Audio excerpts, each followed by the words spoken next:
네, 시작하겠습니다. 왜 이렇게 조용한 자, 오늘 어마어마한 분을 또 모셨는데 제가 강의 인생에서 처음으로 인사팀 팀장님을 모셔가지고 제 나름대로도 기대도 좀 많이 되고, 여러분들이 실제로 저를 통해서 들었던 의견보다는 회사에서 직접 채용을 하시는 분의 의견을 들으면 훨씬 더 도움이 많이 될 것 같아서, 오늘 강의도 하시지만 질문할 때 저희 수업 때 질문이 워낙 활발해가지고 오늘 아마 질문이 많을 것 같은데 네, 질문 많이 해주시고 진짜 궁금했던 것들 많이 물어보시고 또 진짜 좋은 정보를 많이 얻어가는 시간 됐으면 좋겠습니다. 우리 아미코스메틱에서 인사팀 전체를 맡고 있는 정형중 차장님 모시도록 하겠습니다. 박수로 모시겠습니다.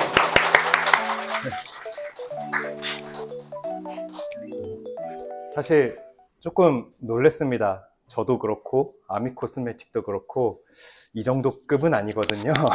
이렇게 많은 분들이 이렇게 모여서 정보를 들을 줄은 몰라가지고 사실 준비를 많이 못했습니다. 그래서 뭐 제가 드리는 정보들이 얼마만큼 이렇게 저희 화장품 업계에 취업하시는데 도움이 될지 모르겠으나 많이 질문해 주시면은 제가 알고 있는 선에서는 최대한 많이 공유 드리겠고요.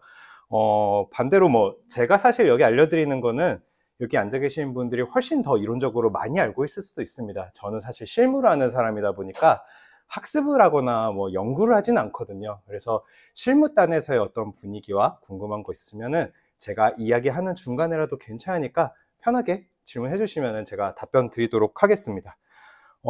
우선 좀 1시간 남짓의 강의지만 호칭을 좀 정리하고 가면 좋을 것 같습니다. 저를 불러주실 때는 차장님이라고 불러주시면 감사하겠고요. 제가 혹시나 여러분들을 이제 호명해야 될 때가 있으면 후배님이라고 명칭을 좀 하도록 하겠습니다. 그래서 앞에 있는 K뷰티 어디까지 성장할 거야는 제가 오늘 여러분께 정답을 드리기 위해서 질문을 던진 건 아니고 제가 갖고 있는 질문입니다. 도대체 K뷰티는 어디까지 성장할 건가? 저도 사실 이제 K뷰티 화장품 업계에 몸담은 지는 이제 뭐 8년? 그렇게 오래되진 않았습니다. 한 8년 정도 됐는데 8년 동안 정말 여러 가지 온갖 역경과 고난이 있었는데도 K뷰티 시장은 계속 성장을 해왔습니다. 어디까지 성장할지 정말 모르겠는데 그거에 대한 답은 저와 여기 계신 여러분이 같이 해답을 좀 찾아 나가면 좋을 것 같습니다. 그래서 천천히 시작을 해보도록 하겠습니다.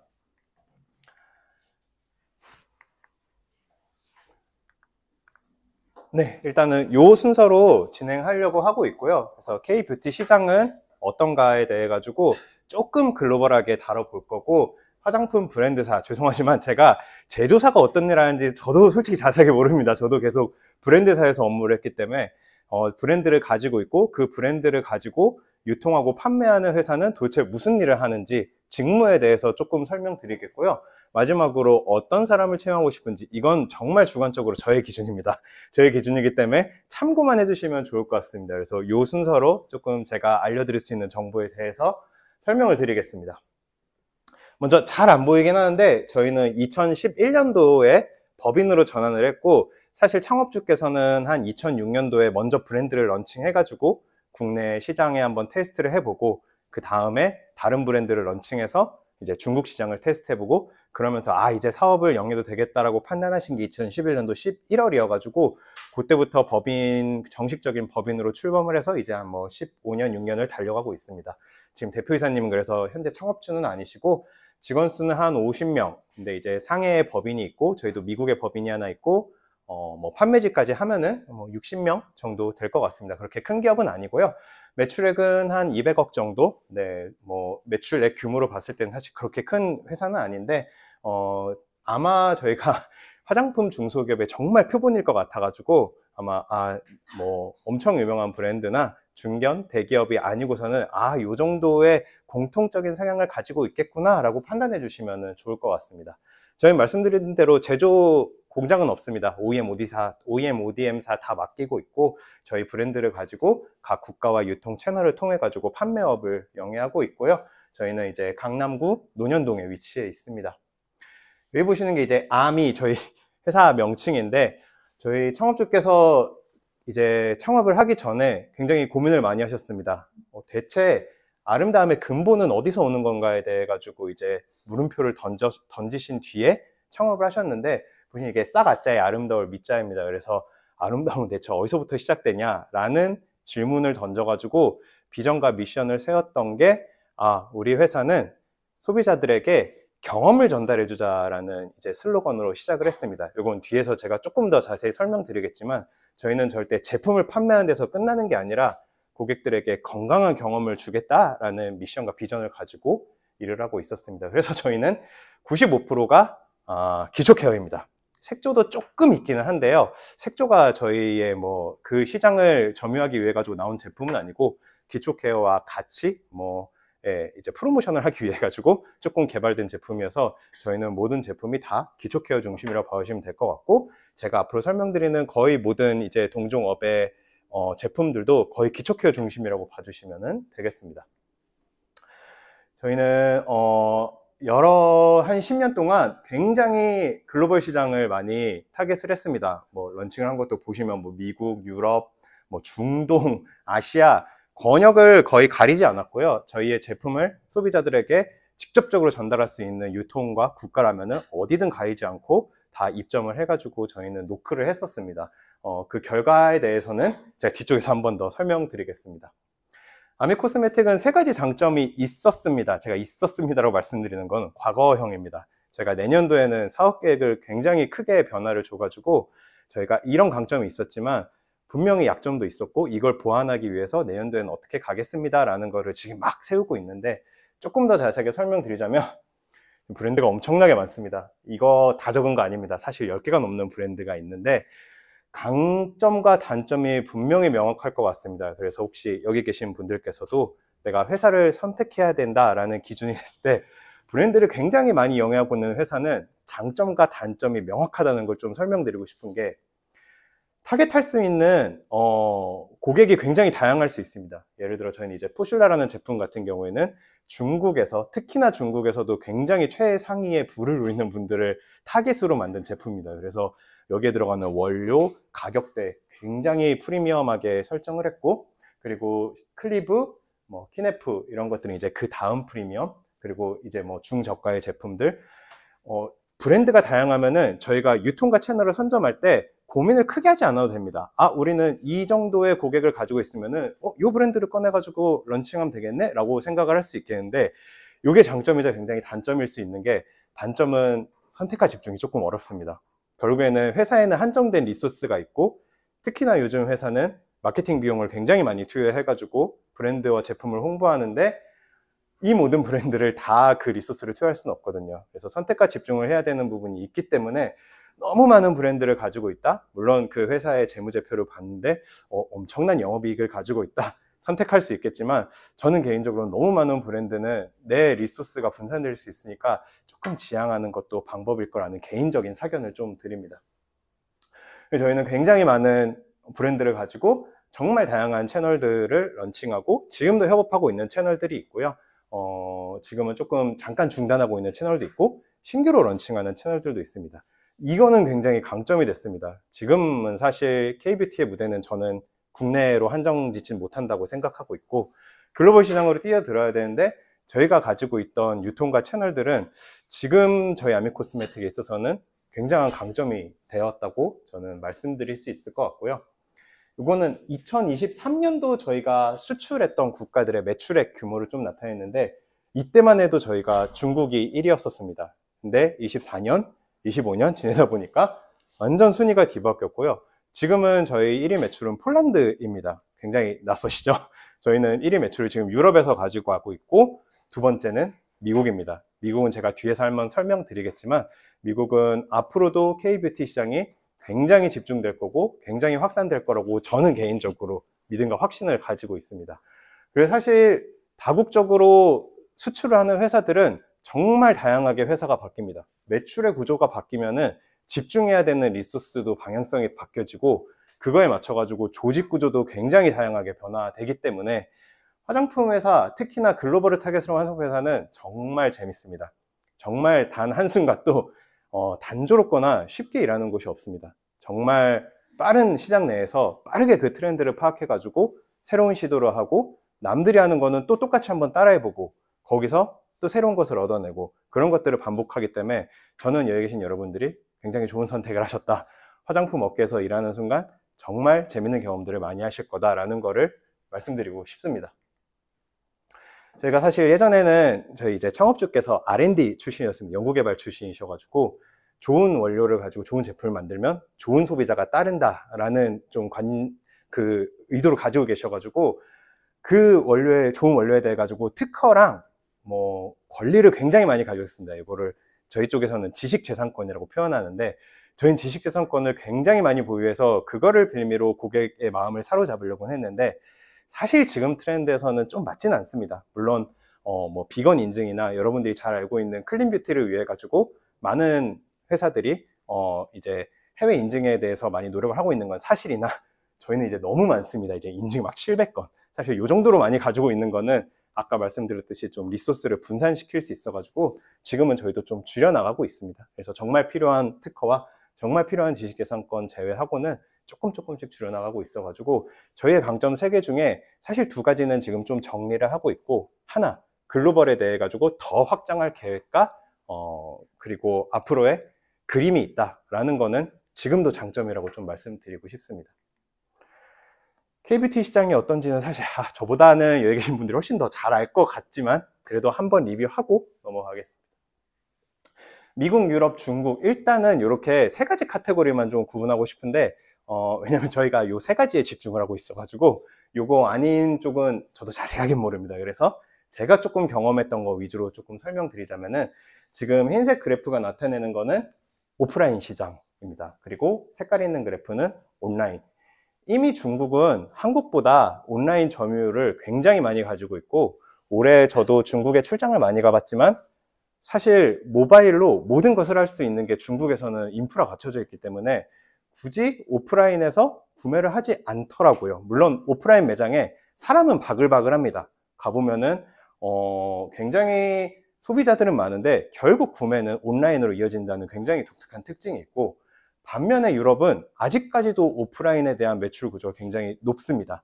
결국에 고객들은 오프라인 매장에 가서 제품들을 체험해보고 거기서 소비가 바로 이어지는 반면에 중국, 특히나 그리고 미국, 최근에 미국 같은 경우는 이제는 경험은 오프라인에서 하더라도 온라인에서 실제 제품을 구매하는 현상들이 많이 나타낸다고 보실 수 있을 것 같고요.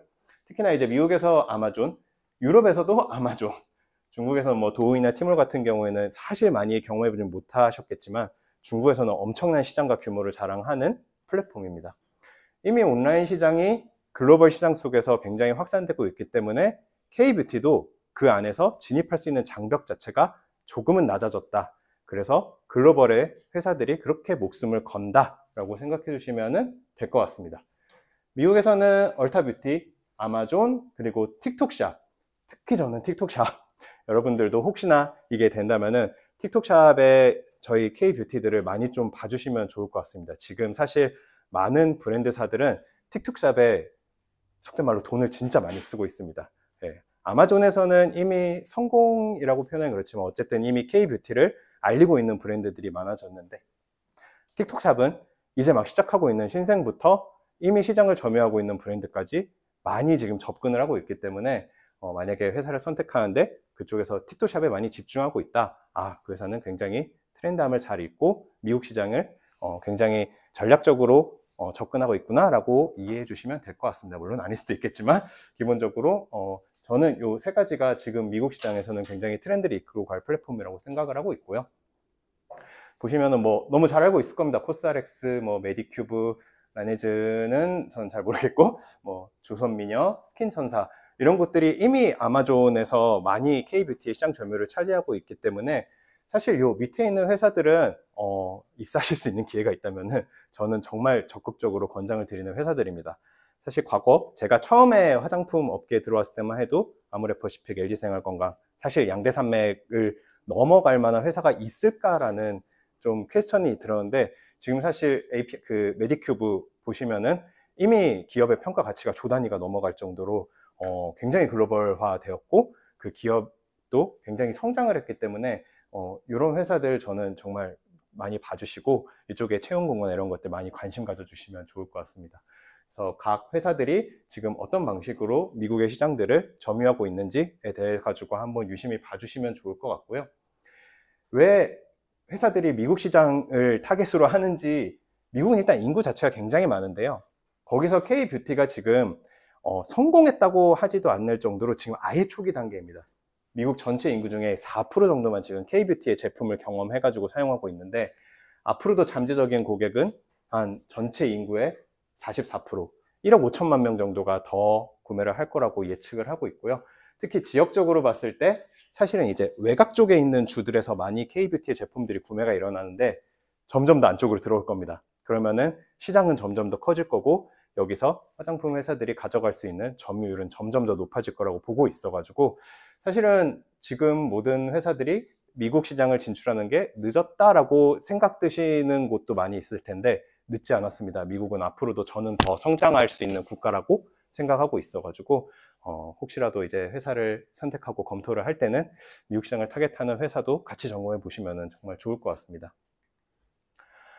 유럽은 사실 조금 어렵습니다. 미국보다 조금 더 어렵고, 유럽 같은 경우에는 국가마다 가져가는 인증과 여러 가지 허들들이 좀 아직은 많이 높습니다. 근데 점점 더 낮아질 거라고 생각하고 있고, 여기 아마존은 특히 영국의 아마존을 의미하는데, 아마존에서 그리고 룩판타스틱 같은 이제 K뷰티의 점유율을 점점 넓혀 나가는 플랫폼과 채널들이 굉장히 많아지고 있습니다. 아미코스메틱은 사실 아직 유럽은 오프라인 영업을 좀 위주로 하고 있는데, 절대적으로 그 몇 년 사이에는 저희도 뭐 프로는 아니지만 이쪽도 온라인의 플랫폼에서 K뷰티 시장이 점점 더 점유율을 가져갈 거라고 생각을 하고 있습니다. 보시는 바와 같이 24년에서 25년으로 K뷰티의 점유율이 높아진 거는 사실 유럽과 중동이 유일합니다. 물론 이제 중동은 아직까지는 조금 더 고민해 보고 이제 두드려 봐야 될 관문들이 아직 남아 있지만, 보시는 바와 같이 독일, 뭐 프랑스, 이탈리아, 스페인 모두 다 사실 뷰티에 대한 시장 자체가 굉장히 크기 때문에, 여기서 K뷰티에 대한 확산이 진행되기 시작하면은 굉장히 빠른 속도로 들어갈 수 있을 것 같습니다. 물론 이제 그 규모는 미국이 가장 크겠지만, 미국 다음으로 글로벌 시장에서 점유율을 가져가는 것을 선택해야 된다. 저는 개인적으로는, 그리고 저희 아미코스메틱은 유럽 시장을 조금 강조드리고 싶습니다. 중국은 사실 저희한테는 굉장히 아픈 손가락인데요. 저희는 중국을 통해 가지고 굉장히 성장을 했던 경험도 있고, 코로나 때 중국을 통해 가지고 회사가 진짜 쓰러질 뻔한 경험을 겪은 적도 있습니다. 그래서 사실 지금은 중국에 대한 시장을 어떻게 바라보느냐라고 저한테 물으신다면은, 저는 사실 중국 시장이 단기간 안에 굉장히 나아질 거라고는 생각하진 않지만, 2030년도 내외로는 다시 중국 시장은 매력적인 시장으로 변할 거라고 감히 예측을 해보고 있는데, 그래서 저희도 중국 시장을 접진 않았습니다. 중국 시장을 유지하고 있으나 조금 더 전략적으로 가져가고 있는 게, 23년, 24년 중국의 자국 브랜드들이 너무 플랫폼 안에서 시장 점유율을 높이 가져가고 있고, 물론 해스킨 같은 한국의 브랜드가 매출을 막 월 550억씩 했던 회사도 있긴 합니다. 네, 해스킨의 대표는 중국 분이시고요. 중국의 자본을 한국에서 그냥 런칭을 했다고 봐주시면 될 것 같습니다. 그래서 완전한 한국 회사는 아니고, 결국에서 아직까지는 한국의 브랜드로 중국에서 성공한 케이스는 근시일 내에 찾아보기는 어렵겠지만, 중국이 지금 워낙 경기 자체가 안 좋아가지고 사람들의 소비 심리 자체가 위축되어 있지만, 중국인이 가지고 있는 그 소비 습관에 대한 민족성이라고 표현해야 될까요?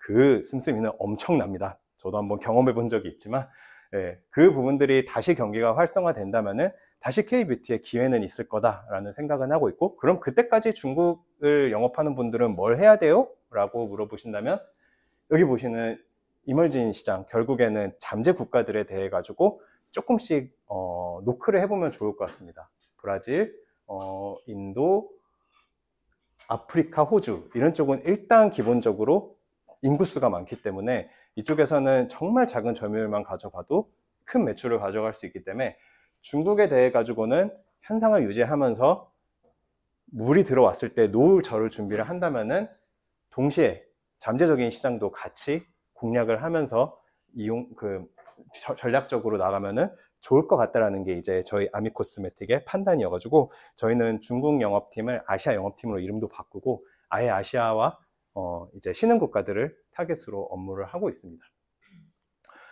그래서 사실 처음에 제가 말씀드렸듯이 이제 대체 K뷰티 시장 어디까지 성장할 거야? 다시 한번 말씀드리지만 저는 아직은 더 성장할 거라고 생각을 하고 있고 그거에 대한 신뢰와 믿음을 가지고 있습니다. 화장품 브랜드사는 무슨 일을 하는지 제가 알고 있는 선에서 조금 알려드리겠습니다. 근데 여기서도 물론 제조사를 꿈꾸는 분도 계실 겁니다. 제조사가 절대 나쁘다는 거 아니고 제가 몰라서 그렇습니다. 저도 이제 한국 콜마에 계신 이제 인사총괄 상무님하고 가끔씩 만나서 이제 술도 한잔하고 하는데 제조사하고 브랜드사는 확실히 업무에 대한 역할과 미션 자체가 너무 다르다 보니까 조금 교집합이 많이 없는 경우도 있지만 분명히 제조사도 매력적인 회사임은 확실합니다. 특히나 콜마나 코스맥스처럼 엄청나게 이제 규모를 자랑하는 제조사들은 웬만한 브랜드사보다 훨씬 더 좋은 비전을 가지고 있기 때문에 제조사도 고려를 해보시되 제가 경험한 브랜드사를 위주로 좀 말씀드리자면 저희는 보통 이런 조직 구조를 가지고 있고요. 여기에 보통 어느 분이 같이 들어가느냐, 뭐 전체 오퍼레이션을 총괄하는 COO 분이 들어가실 수도 있고요. 저희는 과거에 COO 분이 있었고 사실 요즘 마케팅을 빼놓고 브랜드사를 논할 수 없기 때문에 여기에 CMO가 들어가는 케이스들도 굉장히 있습니다. 그리고 숫자에 대해 가지고 굉장히 경영의 중요한 기준이라고 생각한다면은 이쪽에 CFO가 들어가는 경우도 있고요. 회사에서 인적 자원을 굉장히 중요하게 생각한다? 그러면 이쪽에 CHRO가 들어가는 경우도 있습니다. 그래서 보통은 대표이사가 단독으로 경영 활동을 영위하는 데는 제가 그렇게 많이 보진 못했고 물론 있긴 있습니다. 대표이사와 같이 의사결정을 하는 임원분들이 있는 브랜드사들을 저는 굉장히 많이 경험해 봤습니다. 그래서 보통은 이제 영업하고 지원부서로 제가 일단은 경영지원, 제가 속한 HR과 재무를 하는 쪽은 약간 드러내고 말씀을 드리겠습니다. 이건 사실 브랜드사가 아니어도 보통은 다 이 조직을 가지고 있기 때문에 기본적으로 영업과 지원부서를 가지고 말씀드리자면은 이렇게 쪼개진다고 좀 볼 수 있겠고요. 상세의 업무 직무들은 한번 설명드리자면 보통은 저희 내부에서는 올리브영 담당자, 쿠팡 담당자, 네이버 담당자 보통 그 담당자라는 게 들어가는 거면은 거의 영업하시는 분들이라고 보시면 되고요. 영업은 사실 굉장히 매력적인 직무라고 저는 말씀드리고 싶습니다. 사실은 회사가 성장해 나가고 내가 계속 성장을 해 나간다면 영업을 한 번은 조금 영위해보면 좋을 것 같습니다. 내가 채널 하나를 가지고 운영해보고 그 채널 담당자, 그러니까 저희한테는 갑이죠. 갑이 되는 그 채널의 MD들과 소통해가지고 만들어내고 메이드시키고 성과를 내고 제일 즐겁게 일할 수 있는 데가 사실 영업이고요. 영업에서는 가장 중요하게 생각하는 게 어쩔 수 없습니다. 매출과 이익입니다. 회사가 힘들 때는 항상 영업을 쪼고요. 회사가 잘 될 때는 영업에 가장 많이 어드밴티지를 주는 게 일반적인 브랜드사의 좀 관점이라고 보시면 되겠습니다.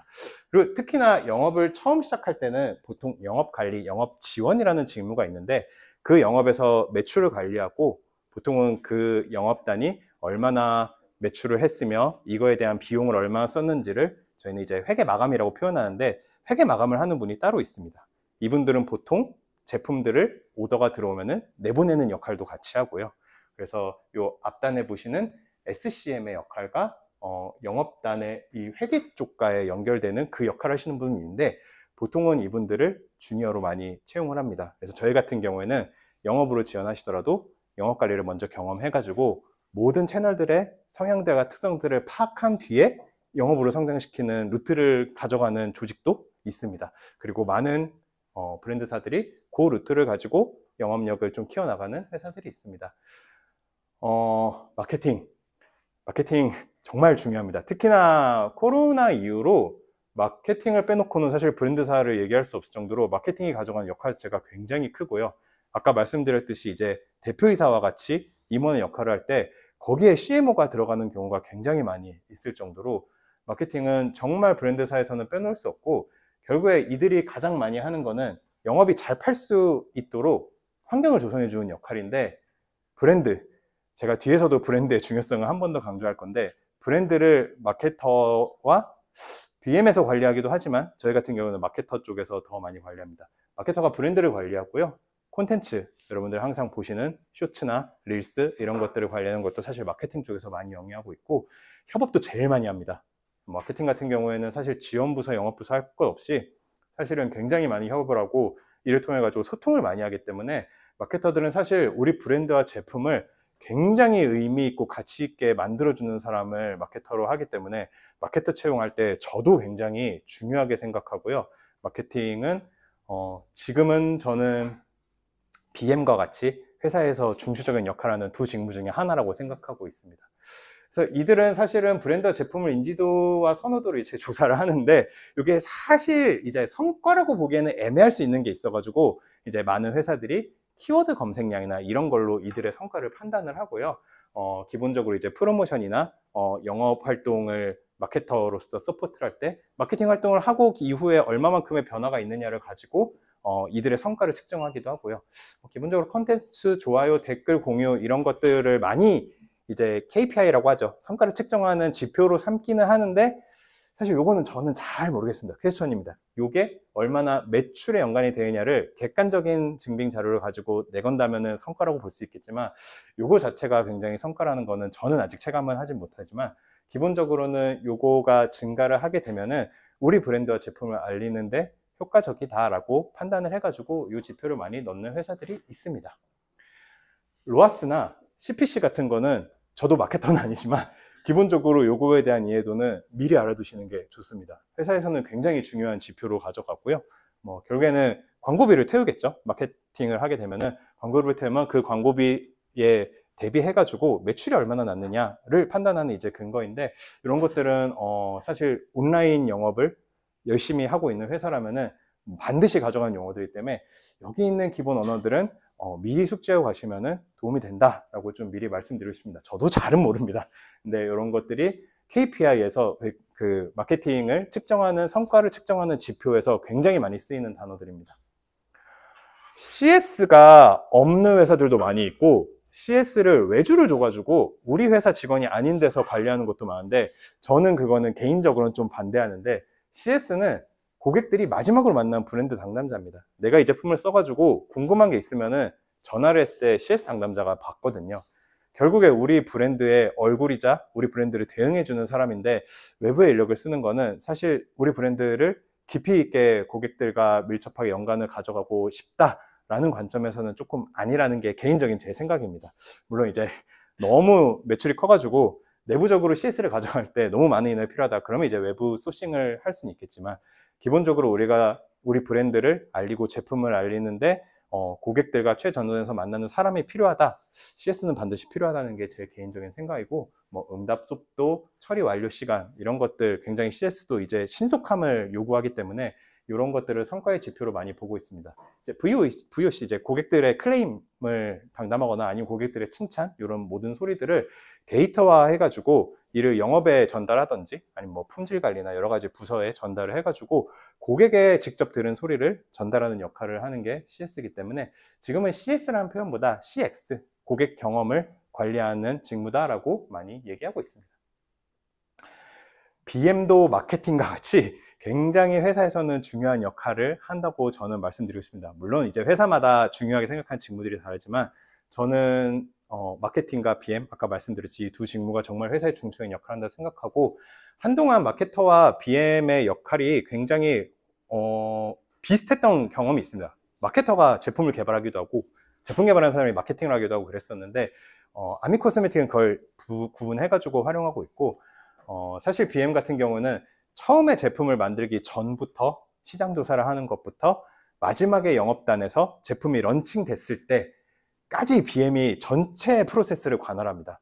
BM은 사실 그래가지고 개발만 하는 사람이라고 저는 생각하진 않고 제품을 시작부터 끝단까지 그 전체를 관할할 수 있는 보통 저희는 이제 프로젝트 매니저라고 하거든요. 이런 프로젝트가 있으면 그거를 리딩하는 사람이 이제 PM이라고 하는데 BM은 항상 PM의 역할을 감당해야 된다고 생각하고 있습니다. 그래서 만약에 이제 화장품사에 대해 가지고 아직 내가 직무를 결정하지 못했다라고 한다면은 저는 개인적으로 BM으로 첫 생활을 하는 것도 저는 나쁘지 않다는 생각을 가지고 있습니다. 뭐 제품 출시 건수나 제품 개발 기간을 얼마나 단축시키느냐, 신제품의 일정 기간 동안 매출량이 얼마나 나느냐를 가지고 성과를 판단하기도 하고요. 뭐 리뉴얼도 많이 합니다. 브랜드를 리뉴얼하기도 하고 제품을 리뉴얼하기도 하고 그때 모두 다 BM이 관리하기 때문에 BM의 성과를 측정할 수 있는 지표들은 굉장히 많다고 알려드릴 수 있을 것 같습니다. 구매는 굉장히 슬픈 직무인데요. 구매는 티가 나지 않습니다. 그렇지만 구매가 못하면은 회사의 재무제표가 망가져 버릴 수가 있습니다. 결국에는 이제 재무제표라 하면 뭐 손익계산서를 기준으로 말씀드리자면 매출이 있고 그 밑으로는 이제 다 비용입니다. 우리가 얼마나 돈을 썼는지 나오는데 보통의 회사에서 매출 다음으로 비용이 큰 데는 급여가 있을 거고요. 급여 다음이 원재료입니다. 원재료 결국 구매가 이 제품을 만드는데 뭐 용기나 캡, 어쨌든 이 제품을 구성하는 모든 원료와 부재료들을 관할하는데, 이들이 하는 역할의 가장 중요한 거는 원가 관리입니다. 이 제품의 원가가 얼마여서 우리가 실제 소비자 판매가와 그리고 이익단을 몇 프로로 가져갈 건지를 결정하는 가장 첫 단이 사실 구매입니다. 그래서 구매는 항상 회사의 실적이 안 좋으면은 원가를 줄이라는 이제 미션을 받게 돼서, 구매는 굉장히 좀 슬픈 조직인데 그럼에도 회사에서 굉장히 중요한 역할을 하고 있고, 월마다 가장 큰 비용을 내보내는 부서이기 때문에 사실 비용 관리를 굉장히 철저하게 할 수 있는 직무라고 보시면 될 것 같습니다. 그리고 제조사와 굉장히 밀접하게 소통을 또 해야 되는 이슈도 있고요. 품질은 어떻게 보면 굉장히 별거 아닌 일 같은데, 품질에서 사건 하나 터지면은 회사가 문 닫는 경우도 저는 많이 봤습니다. 품질이 결국에 완제품뿐만 아니라 그 화장품 안에 들어가는 원료나 여러 가지 상황들에 대해 가지고 변색이 되거나 아니면은 얼굴에 발랐는데 트러블이 났거나 이런 것들을 다 슈팅하는 부서이거든요. 그래서 보통은 이제 저희 같은 브랜드사들은 책임 판매 관리자라고 있는데, 이 브랜드를 시중에 내놨을 때 이 브랜드 그럼 누가 책임질 거야? 당연히 저희가 책임져야겠죠. 제조사가 책임지지 않습니다. 그래서 책임 판매 관리자를 보통 이제 품질의 팀장님이나 품질 관리 담당자가 진행을 하게 되는데, 품질은 사실 별 이슈가 없으면 잘하고 있는 겁니다. 그러다 보니까 성과를 인정받기가 좀 쉽지는 않은데, 크게 사고 하나 터졌을 때는 품질 담당자가 굉장히 중요한 역할을 많이 하게 됩니다. 품질이 굉장히 무서워하는 곳이 식약처. 식약처에서 제일 많이 적발하는 게 불법 광고. 이런 것들이 이제 영업하고 품질하고 굉장히 논의를 많이 해가지고, 이거 과대 광고야, 이거 잘못하면 소비자들한테 오인할 수 있어, 이런 문구들까지 다 체크해주는 게 품질의 역할입니다. 제품뿐만 아니라 영업단에서까지 품질에서 하고 있는 역할들은 굉장히 다양하고, 품질에서 이제 가장 중요한 생각은 이제 불량률입니다. 불량률에 대해 가지고 최소 감소시키고, 아까 말씀드렸지, 식약처에서 뭔가 문제가 생겼을 때 그걸 대응하는 능력, 뭐 각종 규정들, 저도 이걸 다 인지하고 있지 못하는데 이런 규정들에 대해 가지고 100% 준수하기 위해 가지고 노력하는 게 품질입니다. 그래서 품질은 0% 아닌 100%입니다. 적당한 게 없습니다. 품질은 굉장히 굉장히 규정과 가이드에 빠듯하고 좀 유들이 없는 분들이 많이 있습니다. 그래서 품질 설득하기가 좀 쉽진 않은데, 예, 요건 뭐 뒷단에서 한 번 더 좀 설명을 드리겠습니다. 물류는 말 그대로 고객에게 제일 정확하게 가장 안전하게 배송을 시키는 역할을 하고, 물류가 사실 많이 하는 게 여러분 생각 진짜 물류일 수도 있겠지만 재고 관리를 많이 합니다. 재고가 결국에는 회사에 쌓이면 쌓일수록 다 비용이거든요. 그러니까 이 재고가 빨리 회전이 될 수 있도록 영업하고 소통도 많이 하고요. 특히나 저희 같은 경우에는 이제 자체 창고가 없다 보니까 창고를 외주 용어를 줬는데, 그쪽의 외주사와 소통하는 것도 메인으로 하는 게 물류입니다. 물류의 역할은 사실은 이제 공급망에서 굉장히 마지막 단계, 아까 소비자들이 마지막으로 만나는 게 CS라면은 고객에게 가기 직전까지 가장 마지막에 일하는 게 물류라고 봐주시면 될 것 같습니다.